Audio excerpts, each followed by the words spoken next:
12 months to 5 years లోపు పిల్లలు మీ ఇంట్లో ఉంటే, నేను చెప్పే సిమ్టమ్స్ వాళ్ళలో కనిపిస్తూ ఉంటాయి, ఖచ్చితంగా మీరు జాగ్రత్త పడాలి. మీ పిల్లల్ని మీరు ఏదైనా క్వశ్చన్ వేసేటప్పుడు ఆ క్వశ్చన్ని తిరిగి రిపీట్ చేస్తూ ఉండడం. What do you want? What do you rain want? చిన్న చిన్న విషయాలకి ఎక్కువ ఎగ్జైట్మెంట్ ఫీల్ అవుతూ హ్యాండ్ ఫ్లాపింగ్స్, చేతులను ఆడిస్తూ ఉండడం, విపరీతమైన హైపర్ యాక్టివ్, రెస్ట్లెస్గా కనిపిస్తూ ఉండడం. మా క్లినిక్లో 1 year నుంచి ఒక 4 years బాబుని ట్రీట్ చేస్తూ వస్తున్నాము. చాలా మంచి ఇంప్రూవ్మెంట్ కనిపిస్తూ వస్తుంది.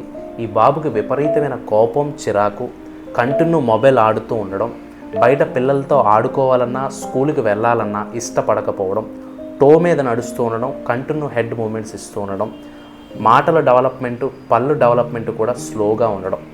జనరల్గా ఈ కండిషన్ని ఆటిజం స్పెక్ట్రమ్ డిసార్డర్ అంటారు. కంటిన్యూ పిల్లల్లో స్క్రీన్ టైమింగ్ పెరిగిపోవడం వల్ల ఆఫ్టర్ కోవిడ్ తర్వాత ఈ కాంప్లికేషన్స్ అనేవి ఎక్కువగా పెరిగిపోతూ వస్తున్నాయి. ఇది ఒక న్యూరో డెవలప్మెంటల్ కండిషన్ అన్నమాట. వీటికి బయట థెరపీస్ తప్ప ఎటువంటి మెడిసిన్స్ అవైలబుల్లో లేవు. కానీ ముందుగా గుర్తిస్తే హోమియోపతిలో అద్భుతమైన చికిత్స అవైలబుల్లో ఉంది.